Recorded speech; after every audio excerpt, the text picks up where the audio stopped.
Congratulations! You've just arrived in the Nebraska Territory, the year of our Lord, 1872. The good news: you've officially claimed your 160 acres of free land under the Homestead Act, a gift from the United States government. The bad news: the land has absolutely no intention of being owned. Your only neighbor is a rattlesnake with a territorial dispute, and your brand new, custom-built house is made of dirt. Welcome to the American dream, a dream that, upon closer inspection, feels suspiciously like a nightmare designed by a committee of dust, wind, and profound loneliness. Before we descend into this particularly wide and unforgiving circle of historical misery, perhaps take a moment to hit subscribe if you enjoy falling asleep to the monumental struggles that paved the way for your modern comforts. Drop a comment with where you are and what time it is. It's endlessly fascinating to see who's awake at 3 in the morning, contemplating the harsh realities of 19th century manifest destiny. Now dim your lights, perhaps fluff a pillow that isn't filled with dried grass and regret, and let's ease into tonight's journey. Fair warning, by minute 5, you'll be grateful for trees. By minute 10, you'll want to write a love letter to your indoor plumbing. And by minute 20, you'll understand that the pioneer spirit was mostly just a polite term for a level of stubborn desperation that bordered on clinical insanity. But we'll get there gently, very gently. Let's begin. Your eyes open. The first thing you notice is the silence, not the peaceful, gentle silence of a forest. This is an aggressive, ringing, absolute silence that presses in on you from all sides. It's a silence so profound you can hear your own blood moving. The prairie doesn't have the gentle sounds of civilization. It has one sound, and one sound only: the wind. A relentless, moaning, featureless wind that never, ever stops.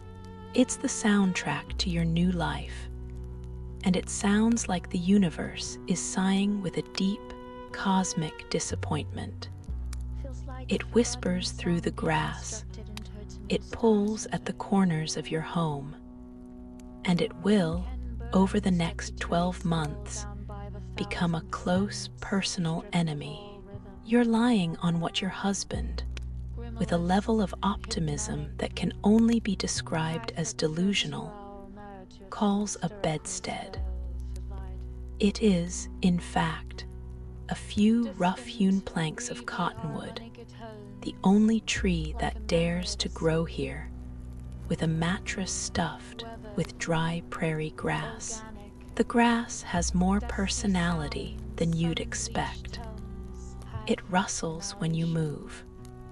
It pokes you in places you didn't know could be poked.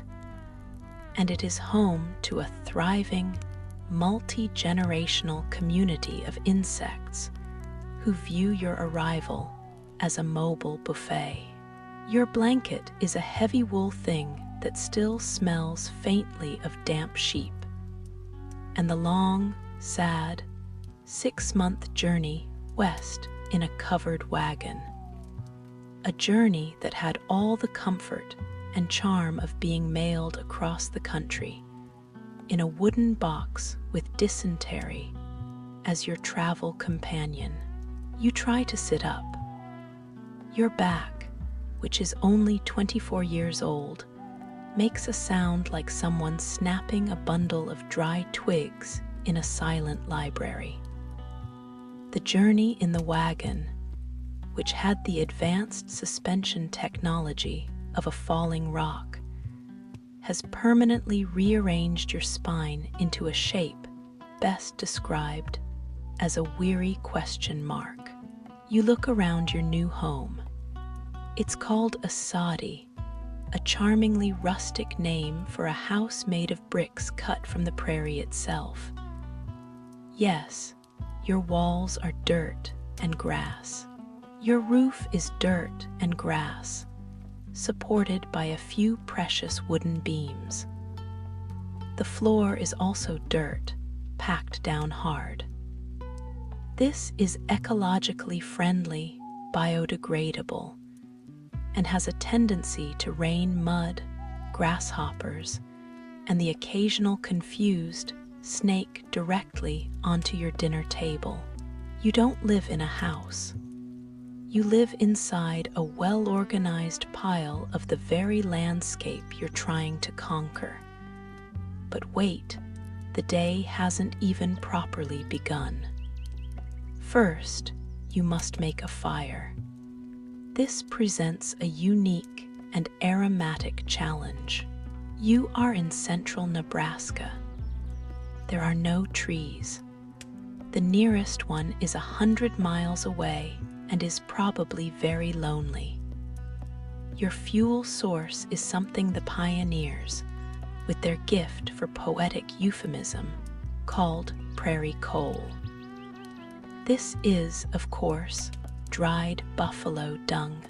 Yes, you will spend a significant portion of your new life wandering the vast, empty plains, collecting the desiccated droppings of a large mammal in your apron. Congratulations! You've achieved a new, previously unimagined level of rustic, hands-on living.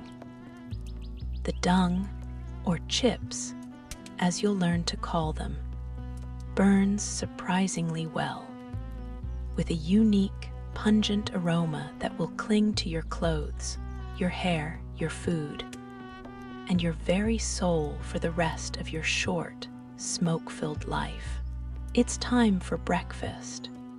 Your culinary options are limited. The prairie isn't exactly a farmer's market. Your diet for the foreseeable future will consist of 3 main food groups: corn, salt pork, and whatever you can manage to grow before the grasshoppers declare it their personal property. This morning, the menu features cornmeal mush. It's gray. It's gritty.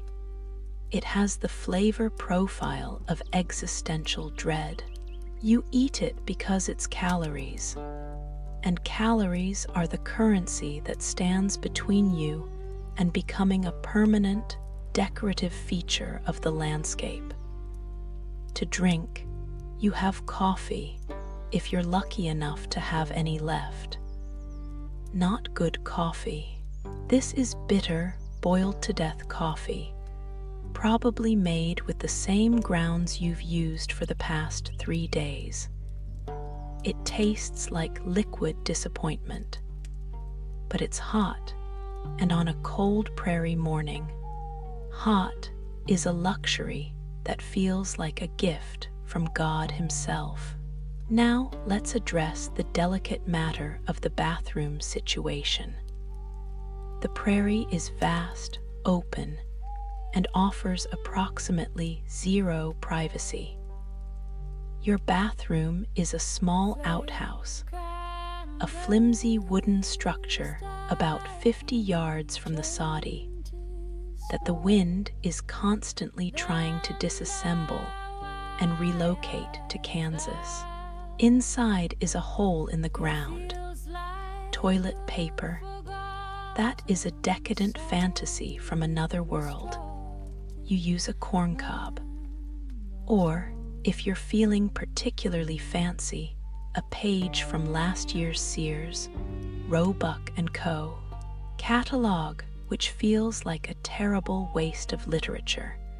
and a betrayal of your dreams of a new sewing machine. This is your life now, a life of simple, earthy pleasures, like finding a particularly smooth, well-seasoned corncob. But your morning chores are just beginning. The most critical and most physically demanding task of the day is fetching water. The well your husband dug by hand is 100 yards from your soddy. You will make this trip a dozen times a day, hauling 2 heavy wooden buckets of water that slosh down the front of your dress and turn the prairie dust on your shoes to a thick, clinging mud. This water, pulled from deep within the earth, is your lifeline. It's also a daily game of Russian roulette. Cholera, often called prairie fever, is a constant and terrifying threat. One contaminated water source could wipe out your entire family in a week of agonizing dehydration. Every sip you take is an act of blind faith in a universe that has, thus far, shown very little interest in your well-being. Now let's talk about your new career. You and your husband are farmers, but farming on the prairie is not like farming back east. This is a different kind of agriculture, an agriculture of violence. First, you have to break the sod. The prairie soil is not soft, loamy earth. It is a dense, impossibly tangled mat of grass roots that has been growing undisturbed for thousands of years. It's like trying to plow a carpet made of steel wool. It takes a team of exhausted oxen and a specially designed heavy steel plow just to cut through it. Your husband will walk behind this plow from sunrise to sunset, 6 days a week, for months, turning the earth one stubborn, groaning inch at a time. The sound of the roots tearing is a scream you'll hear in your sleep. His hands will blister, then break open, then heal into calloused, leather-like claws. His face will be permanently caked in a layer of fine, black dust. He will dream of soil, and in his dreams, the soil will be fighting back. As a woman on the prairie, your work is different, but it is no less brutal. You are the CEO of this tiny, dirt-walled corporation of suffering. You are the household manager, the doctor, the teacher, the chef, the seamstress, the soap maker, the butter churner, and the emotional bedrock of this entire desperate enterprise. You cook every meal over an open fire of burning dung that fills your one-room dirt house with a constant, eye-watering smoke. You do laundry by hand, a back-breaking, all-day affair that involves hauling water, heating it over the fire, scrubbing clothes on a washboard with homemade lye soap that eats the skin off your knuckles, and hanging it out to dry in the relentless wind, which will coat it in a fresh layer of dust. You tend the garden, a small patch of broken sod where you desperately try to grow a few sad-looking potatoes, beans, and turnips. You fight a constant war against rabbits, gophers, and a million insects that view your garden as a personal invitation to a feast. You milk the cow, if you are lucky enough to own one. You spend hours churning that milk into butter, a rhythmic, monotonous task that gives you far too much time to contemplate the series of life choices that led you to this moment. You preserve food for the winter, a constant, looming threat that hangs over every sunny day.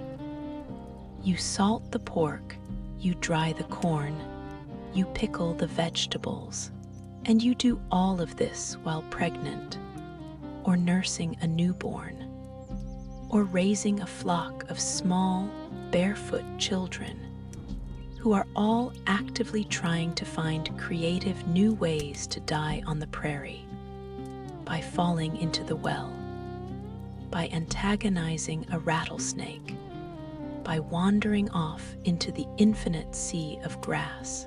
Your work is never, ever done.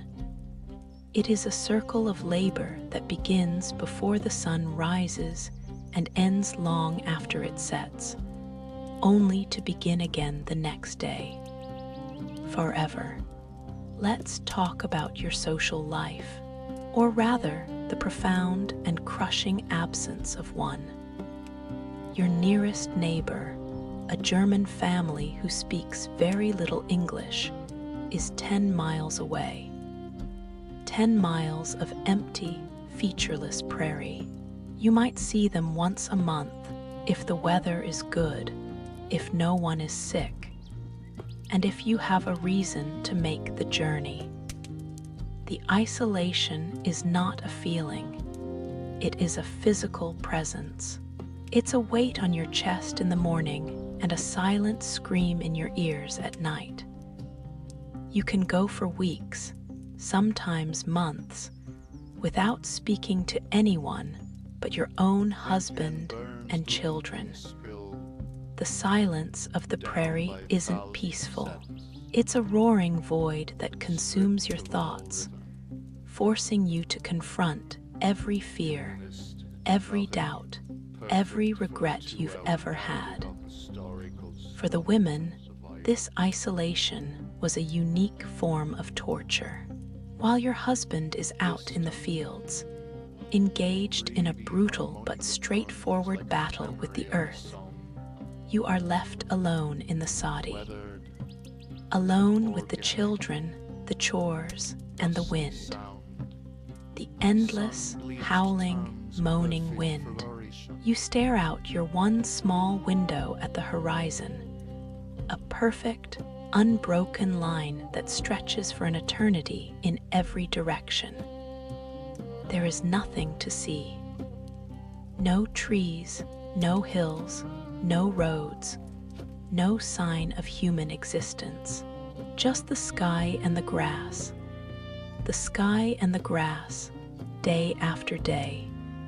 Some women, it was said, succumbed to prairie madness. They would become lost in a deep, unshakable depression. They would stop speaking. They would weep for hours for no reason. They would stare at the endless horizon until, as the saying went, the horizon stared back and showed them things that weren't there. Your only defense against this creeping madness is work. You work until your body is too exhausted to feel, until your mind is too numb to think. You work to keep the silence at bay. But let's say you survive the work and the isolation. Now you have to survive the weather. The prairie does not have weather. It has moods, and all of them are violent. In the summer, the sun is not a gentle, life-giving orb. It is a merciless hammer in a white-hot sky. Temperatures soar, and there is no shade. Not a single tree, not a single cloud. The wind, your constant companion, is not a cooling breeze. It is a hot, dusty blast furnace that sucks the moisture from your skin and cracks your lips. Your dirt house, the soddy, is a small miracle of insulation, staying relatively cool in the heat. But the moment you step outside to fetch water or tend the garden, you are cooking. Then there are the thunderstorms. You have never seen storms like these. They are not gentle rain showers. They are apocalyptic, biblical events. The day will be bright and clear, and then, in the span of an hour, the western sky will turn a bruised, sickly green-black. The wind will die, and an eerie, unnatural silence will fall over the prairie. The birds will stop singing. The insects will stop buzzing. It's as if the entire world is holding its breath. Then comes the roar, a low, distant rumble that grows into a physical vibration that you feel in your teeth. Lightning doesn't just flash. It splits the sky in jagged, terrifying forks, turning night to day for a split second. The thunder is not a sound. It is a concussion. A series of explosions so loud it shakes the very ground, rattling the dishes on your shelf and the courage in your heart. And with the storms come hail. Not small, pleasant pellets of ice. These are stones of solid ice, the size of eggs, sometimes the size of your fist. They fall with the force of bullets, shredding your precious crops to ribbons, killing chickens, denting the roof of your wagon, and making a sound on your dirt roof like 1,000 angry giants hammering to get in. And then there's the ultimate terror, the tornado. You learn to read the sky, to watch for the telltale funnel cloud descending from the bruised heavens. Your only shelter is a small, hand-dug root cellar, a dark, damp hole in the ground. You grab your children and scramble into the darkness, huddling together, listening to the freight train of the wind overhead, a sound of pure, elemental fury. You pray. You pray that it doesn't take your dirt house, your wagon, your livestock. You pray that it doesn't take you. And if summer is a season of violent, explosive rage, winter is a season of cold, silent, grinding cruelty. The prairie winter is a 6-month test of pure endurance. The temperature plummets far below zero and stays there. The wind, your old enemy, becomes a razor, a blade of Arctic cold that cuts through your clothes, your walls, and your very will to live. Snow falls not in gentle, picturesque flakes, but in blinding, horizontal blizzards that can last for days, even weeks. You can become lost, hopelessly disoriented, just walking the 100 yards from your house to the barn. The pioneers learned to tie a rope between the two structures, a lifeline to follow through the whiteout. To let go of the rope was to disappear into the howling whiteness, to be found in the spring, frozen solid, a permanent monument to a moment of carelessness. For weeks, sometimes months, you are snowed in. Your world shrinks to the 4 dirt walls of your house. The windows are covered with snow, plunging your home into a dim, perpetual twilight. You survive on your preserved food, the salt pork, the dried corn, the pickled vegetables. You survive on the buffalo dung you collected, rationing it carefully, huddled around the small, smoky fire. You survive on the hope that you have stored enough, that the winter won't last longer than you planned. Because if the food runs out, there is no one to help you. There is no grocery store. There is only the snow and the silence and the slow, gnawing hunger. But the weather, in all its spectacular violence, is not the only thing trying to kill you. There is the wildlife. The prairie is beautiful, but it is not your friend. Rattlesnakes, perfectly camouflaged in the dry grass, sun themselves on your doorstep. Wolves howl in the distance at night, a chilling, primal sound that reminds you that you are a soft, slow, delicious visitor in their world. And then there are the insects. In the summer, mosquitoes rise from any standing water in thick, biblical clouds. They are a constant, whining torment, covering every inch of exposed skin, finding their way into your soddy, making sleep an itchy, miserable ordeal. But even the mosquitoes are nothing compared to the grasshoppers. The pioneers called it the Rocky Mountain locust. It was not just an insect. It was a force of nature, an ecological apocalypse. You would hear it before you saw it, a low, humming, buzzing sound that grew steadily louder. Then you would see it, a dark, shimmering cloud on the horizon, stretching for miles, blotting out the sun. It was not a swarm. It was a living, chewing, flying river of insects. When the swarm descended on your farm, it was the end of the world. They came in numbers that defied comprehension, billions upon billions. They covered everything. The ground, the walls of your house, the sky itself. And they ate everything. Your entire field of corn. The crop you had spent months planting, plowing, and tending would be gone in an hour, stripped down to bare, pathetic stalks. Your vegetable garden, your hope for variety in your diet, devoured.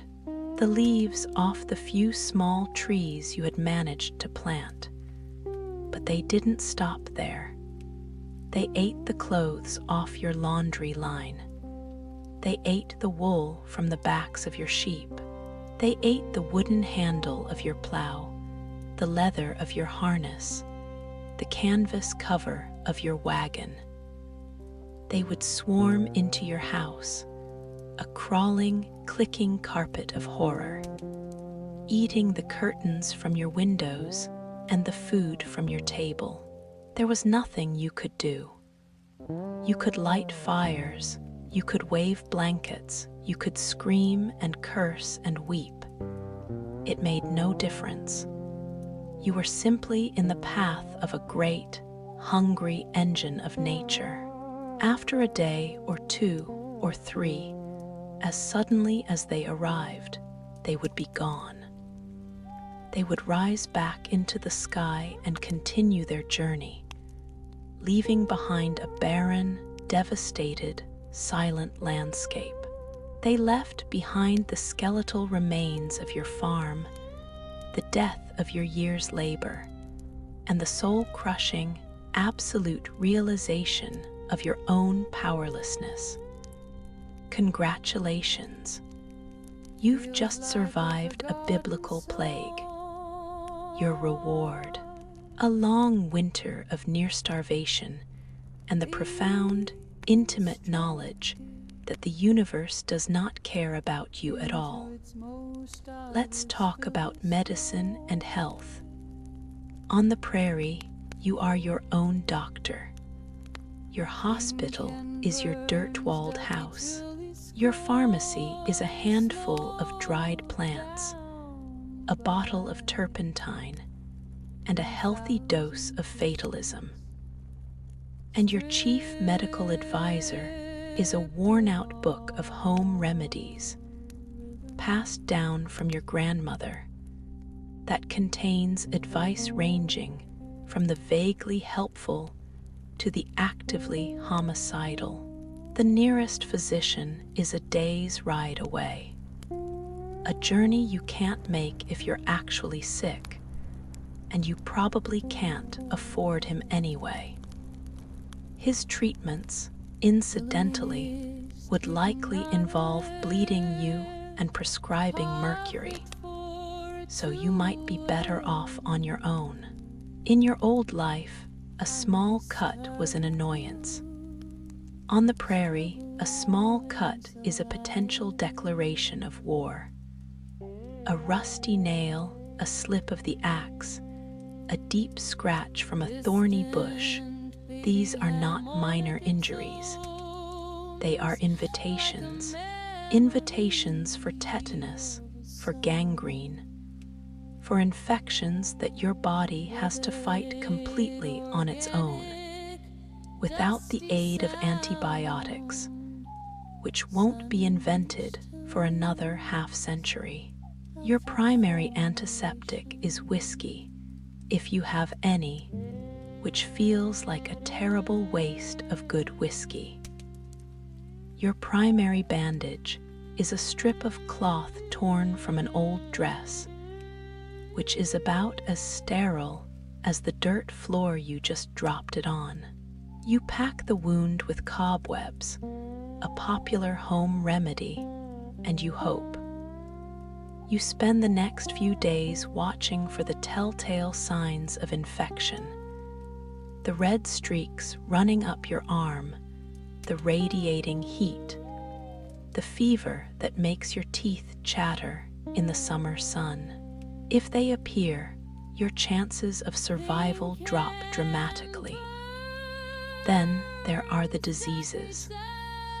The prairie is a beautiful, open, seemingly clean place. It is also a perfect breeding ground for illnesses that thrive on poor sanitation and contaminated water. Cholera, the dreaded prairie fever, is a ghost that haunts every well. It comes on suddenly, with violent, debilitating diarrhea and vomiting that can dehydrate and kill a strong adult in less than 24 hours. There is no cure. There is no treatment beyond trying to force the victim to drink water, which they immediately expel.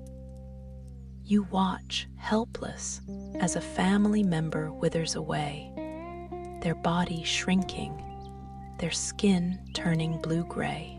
Then you bury them, disinfect their bedding with boiling water, and pray that you're not next. Pneumonia, or lung fever, is the king of winter. The combination of cold, damp living conditions and bodies weakened by malnutrition makes your lungs a welcoming environment for infection. A simple cold can descend into your chest and become a death sentence. You lie on your straw mattress, wrapped in every blanket you own. You're breathing a shallow, rattling gasp. Your fever so high you begin to see things in the smoky darkness of the soddy. Your family spoons broth into your mouth and waits. It is a battle fought entirely within your own body, a civil war between your immune system and the infection. Sometimes you win. Often you don't.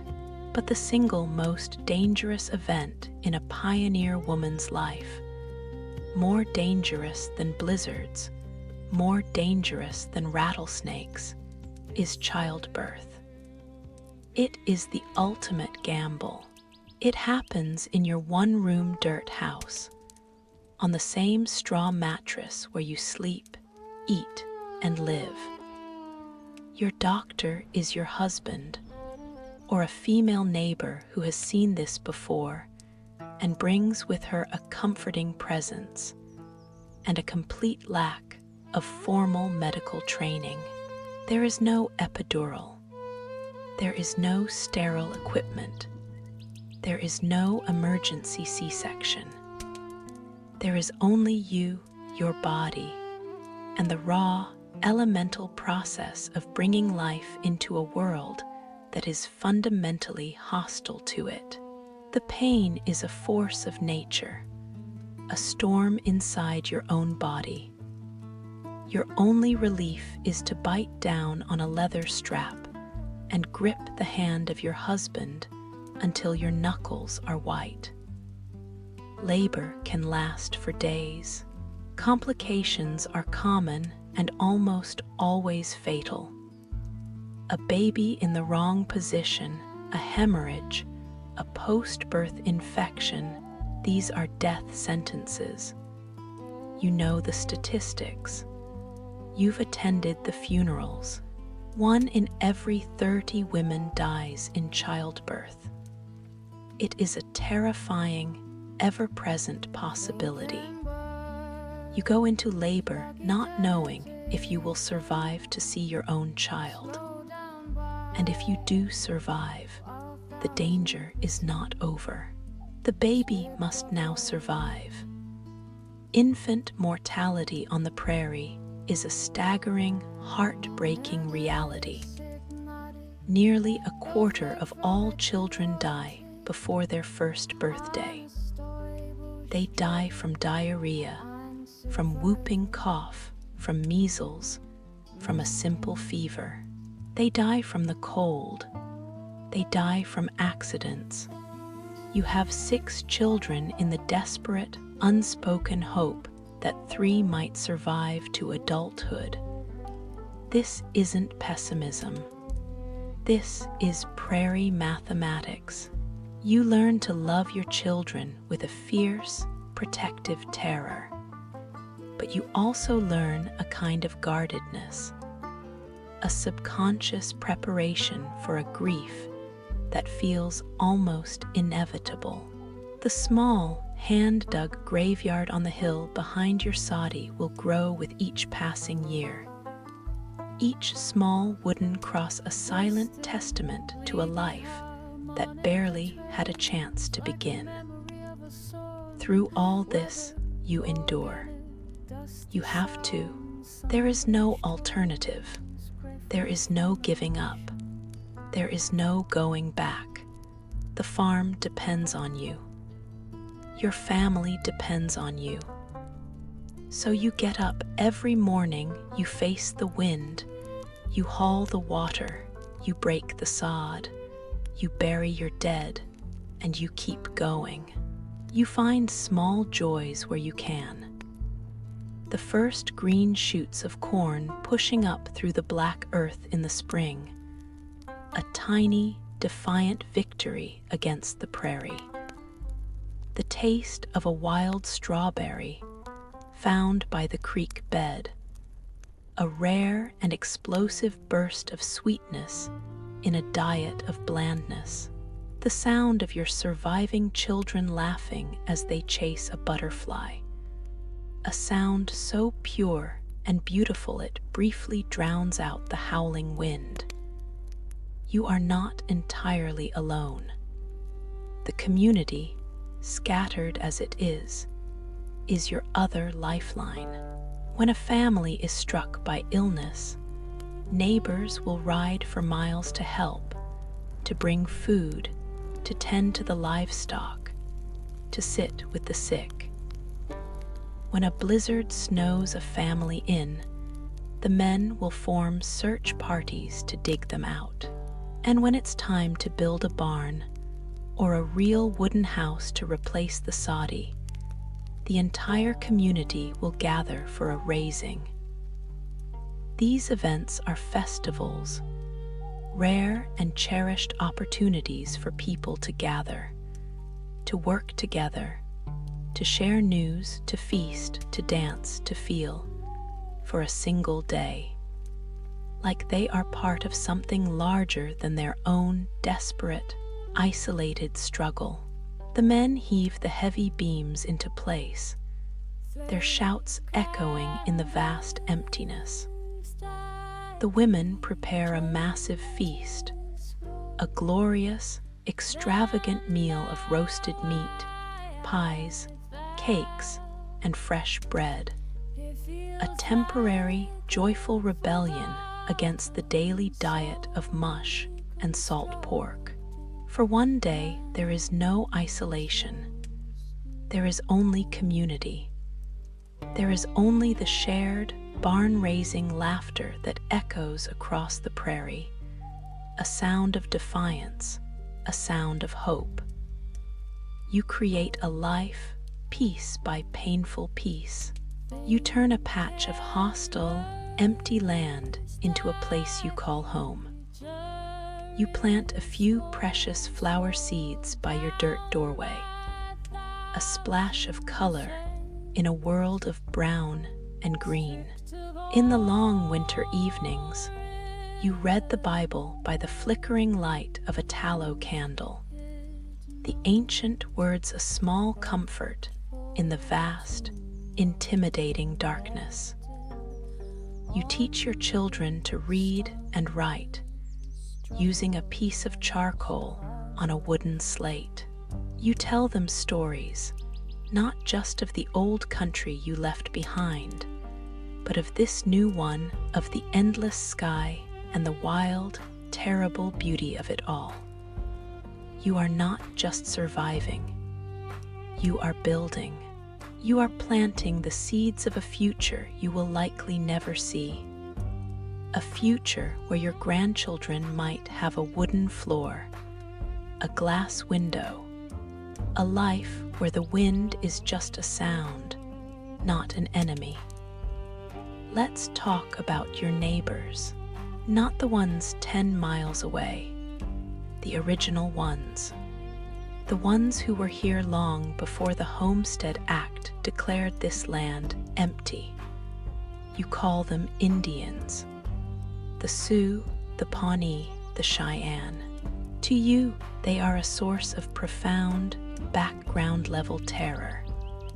A mythology of violence and savagery fed to you by dime novels and fearful whispers back east. Your husband keeps his rifle loaded and propped by the door, not just for wolves, but for them. The reality, as is often the case, is far more complicated and far less cinematic. For the most part, you don't see them. They are ghosts on the horizon, a distant hunting party moving silently across the plains, a brief wisp of smoke from a camp you cannot see. They are a presence you feel more than you see, a reminder that you are an intruder in this ancient landscape. But sometimes there are encounters. One morning, you step out of your soddy, and they are there. 3 men on horseback, sitting silently, watching your home. They are not painted for war. They are not screaming. They are just watching. Your heart leaps into your throat. You call for your husband. He comes out, rifle in hand, his face a mask of fear and aggression. The men on horseback do not move. One of them raises a hand, palm open, a sign of peace. He points to your water barrel, then to his mouth. They are thirsty. This is a test, a moment suspended in time. Your mythology tells you they are here to kill you. Your humanity sees 3 thirsty men on a hot day. Your husband, his knuckles white on the rifle, slowly lowers it. He nods. You fetch a dipper of water. One of the men dismounts, walks slowly toward you, his eyes never leaving yours. He takes the dipper, drinks deeply, and hands it back. He nods his head once, a gesture of thanks. Then he remounts his horse, and the three of them ride away, disappearing back into the sea of grass as silently as they arrived. The entire encounter lasts 5 minutes. You will spend the next 6 months replaying it in your mind, caught between the terrifying stories you've been told and the simple, human reality you just experienced. This tension, this constant, low-level fear of the unknown becomes another layer of your daily existence, another weight on your already burdened soul. This constant pressure, the isolation, the fear, the wind, it takes its toll. Let's talk more about prairie madness. It's a real, documented phenomenon. The medical term was probably something closer to severe depression and anxiety, but the pioneers knew it as a sickness of the soul, a disease born of the endless horizon. Imagine your neighbor, Mrs. Johansson. You see her once a month when you make the long journey to the nearest settlement for supplies. The first year, she is like you, tired, overworked, but resilient, her eyes still holding a spark of hope. The second year, the spark is gone. She speaks less. She doesn't meet your eyes. She talks about the wind, how it whispers her name at night. The third year, she doesn't come to town anymore. Her husband comes alone, his face etched with a deep, weary sadness. He tells you his wife isn't well. She sits by the window all day, he says, just staring. She started talking to her children who died of cholera 2 winters ago. She sets a place for them at the dinner table. One day, you and your husband make the journey to their homestead. You find her in the yard, singing a lullaby to a bundle of rags she has cradled in her arms. Her eyes are empty. She is gone. She has retreated into a world of her own making, a world kinder and quieter than the relentless reality of the prairie. There is no treatment. There is no cure. You leave her there in the care of her heartbroken husband, and you ride home in silence, the sound of the wind mocking you, whispering, "You're next." And if the land and the loneliness don't break you, the economics might. The 160 acres of land were free, but the plow was not. The oxen were not. The seeds were not. The wagon, the tools, the rifle, the cast iron stove, none of it was free. You, like most pioneers, started your new life in debt. You borrowed money from a bank or a land speculator back east, a man with a soft face and a hard ledger who gave you a loan at an interest rate that would make a loan shark blush. Every year is a battle not just against nature, but against that debt. The mortgage hangs over you like a storm cloud. A year of bad weather, a swarm of grasshoppers, a sick ox, any one of these could mean you can't make your payment. And if you can't make your payment, you lose everything. The land, the soddy you built with your own hands, the years of back-breaking labor. The bank takes it all. The dream dies, and you become a tenant farmer on the very land you were supposed to own. Or you pack up your few remaining possessions and move on, broken, to try again somewhere else. This financial pressure is a constant, gnawing anxiety. You are not just farming for survival. You are farming for solvency. Congratulations. You've escaped the rigid class structures of the old world only to find yourself in a new kind of servitude, beholden not to a lord, but to a line of numbers in a banker's book, 1,000 miles away. But let's imagine a good year. The rain comes when it should. There are no blizzards, no tornadoes, no plagues of insects. You bring in a bumper crop of corn. You have done it. You have tamed a small piece of the prairie. You have enough to eat for the winter and enough left over to sell. Now comes the next problem, getting it to market. The nearest town with a railroad is a 50-mile journey. A journey of several days by wagon over rough, non-existent roads. You load your wagon with your precious harvest and begin the trip. The wagon breaks down. A wheel splits. You spend a day fixing it.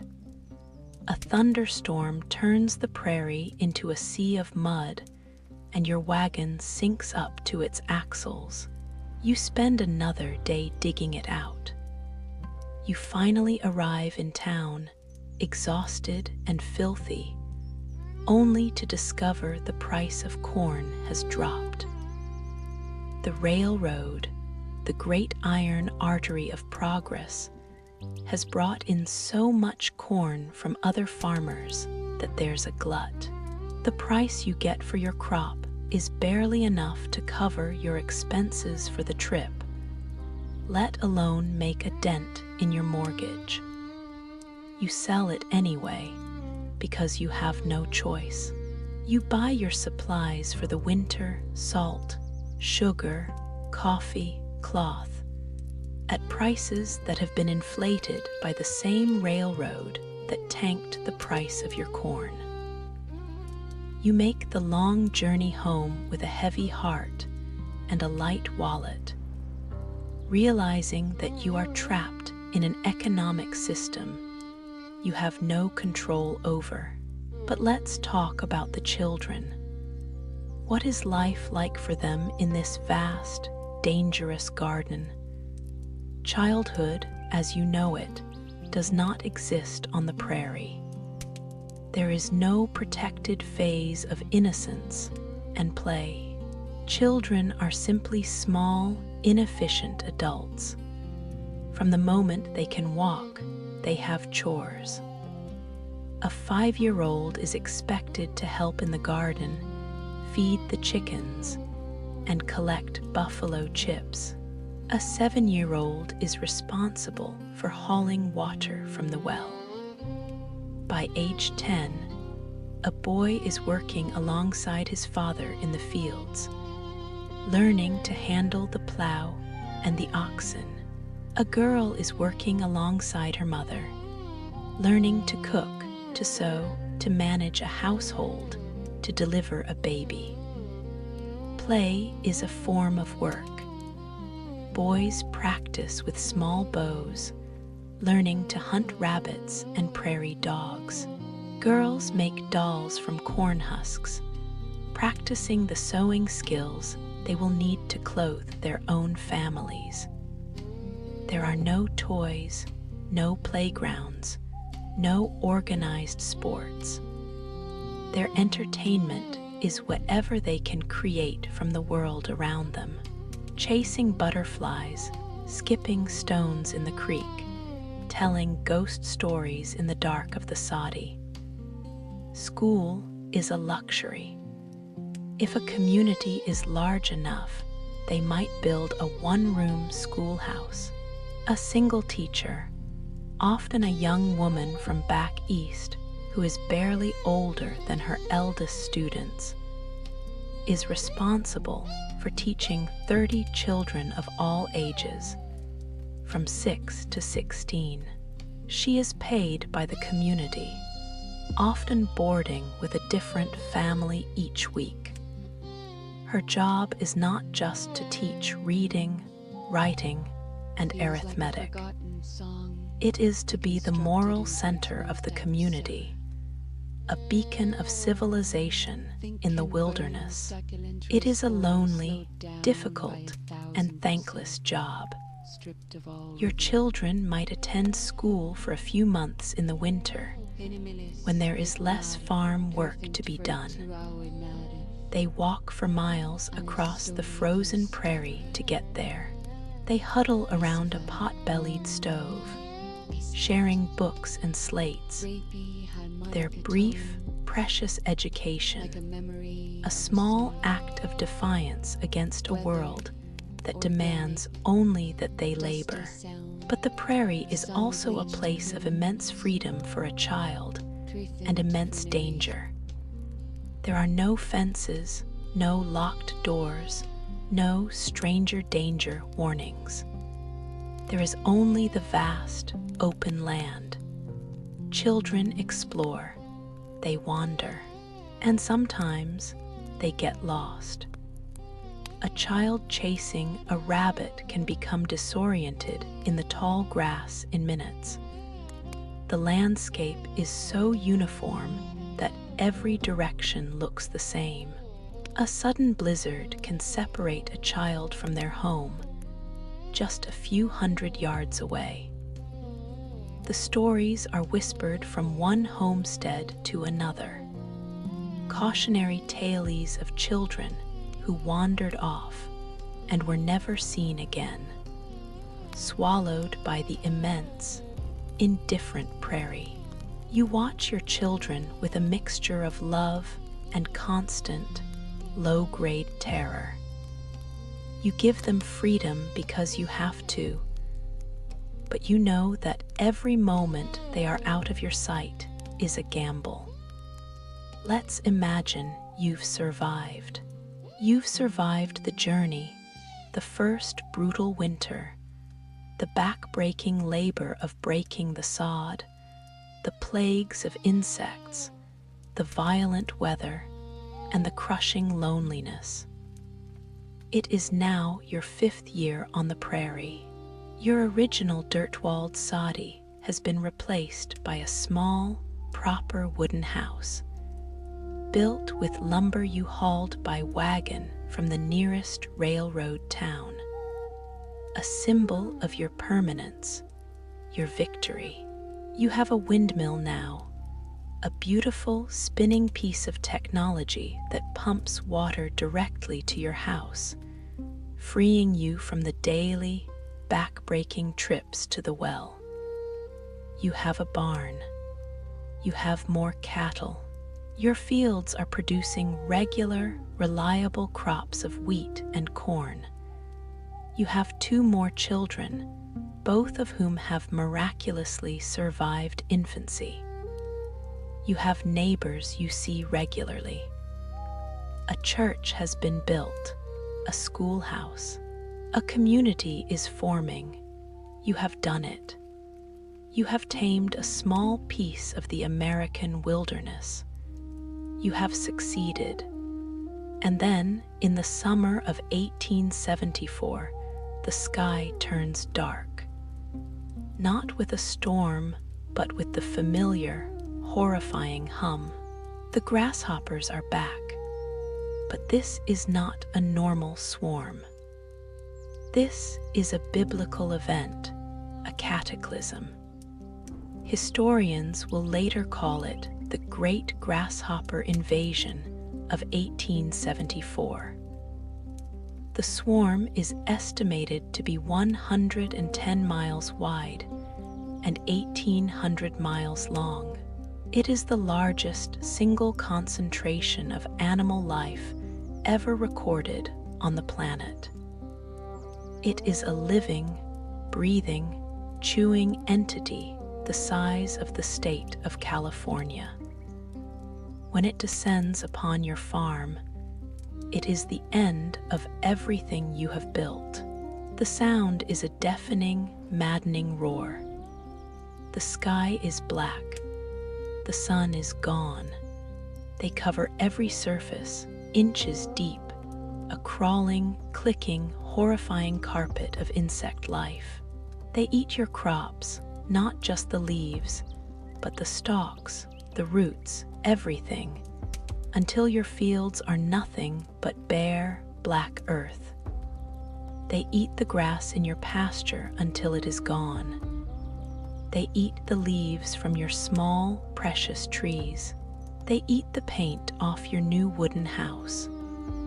They eat the handle of your axe, the leather of your saddle, the wool blankets hanging on your line. They swarm into your house, through every crack and crevice, a tide of crawling, clicking bodies. They fall down your chimney into your fire, creating a disgusting, sizzling stench. They cover your floors, your walls, your bed. There is nothing to do. You huddle inside your home, listening to the sound of your life's work being devoured. For days, the swarm continues. When it is finally over, when the sky is clear again, you step outside into a silent, devastated world. Everything is gone. There is no food for your livestock. There is no food for your family. The years of labor, the small victories, the hope you had carefully nurtured, all of it has been erased in 72 hours. This is the event that breaks many pioneers. This is the final, insurmountable act of a hostile universe. Some simply walk away from their farms, leaving everything behind, defeated. They become grasshopper refugees, joining a sad exodus of broken families heading back east. But you stay. Why? Because you have nowhere else to go. Because this land, this hostile, unforgiving, terrible land, is now your home. Because the pioneer spirit, that stubborn, irrational refusal to surrender, is now part of you. You will butcher your remaining livestock. You will live on meager government rations. You will accept charity from the folks back east who read about your plight in the newspapers. You will survive the winter somehow. And in the spring, you will plant again. Because that is what you do. You endure. Let's take a moment, a final pause in our story. Look around your room. You are probably warm. You are probably not hungry. The walls of your home are likely not made of dirt and are certainly not being consumed by a swarm of insects. You have access to a grocery store, a place of such unimaginable bounty that a pioneer would weep at the sight of it. You can buy fruit in the middle of winter. You can buy medicine when you are sick. You can turn on a light when it is dark. You can connect with another human being on the other side of the planet, instantly, through a small device you hold in your hand. Your life is a landscape of choices, comforts, and conveniences that your pioneer ancestors could not have conceived of, not in their wildest, most feverish dreams. They didn't dream of smartphones or the internet. They dreamed of a life where their children wouldn't starve. They dreamed of a roof that didn't leak mud and snakes. They dreamed of a world where a single hailstorm or a swarm of insects didn't mean the end of everything. They dreamed of a future where survival wasn't a constant, daily, all-consuming battle. Your life is their impossible, unimaginable dream. The ease you feel, the safety you take for granted, was purchased with their suffering, their labor, their sacrifice. They broke the sod so you wouldn't have to.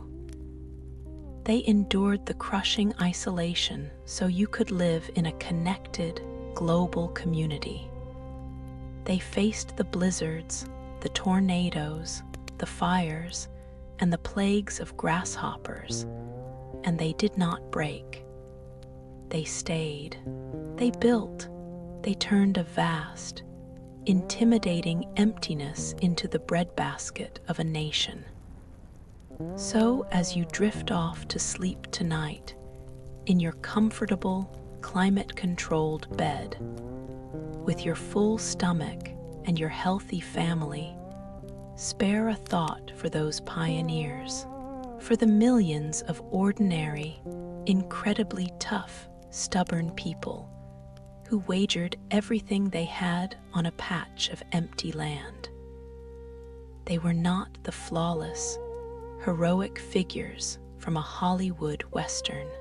They were tired, hungry, often terrified people who made mistakes, who had doubts, who sometimes despaired. But they just kept going. They faced the vast, indifferent, and often cruel emptiness of the prairie and filled it with homes, with farms, with schools, with churches, with communities, with a future. Their story is not boring history.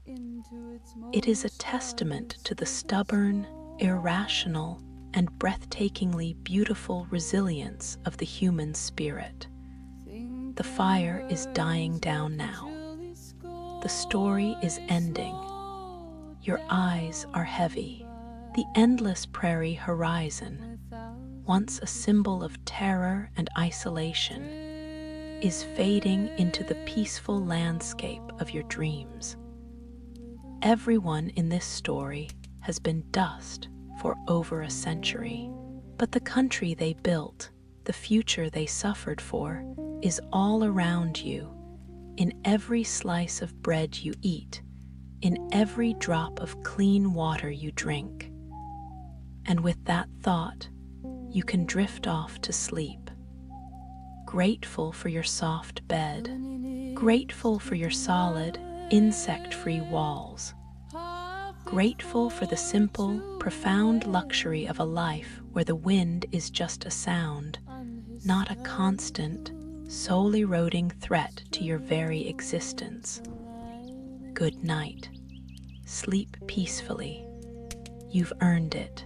You didn't have to survive a single prairie winter. You just had to listen to a story about it. And that is so much easier. Be grateful for easy. Sleep. Dream. Wake up safe, warm, and not in Nebraska in 1872.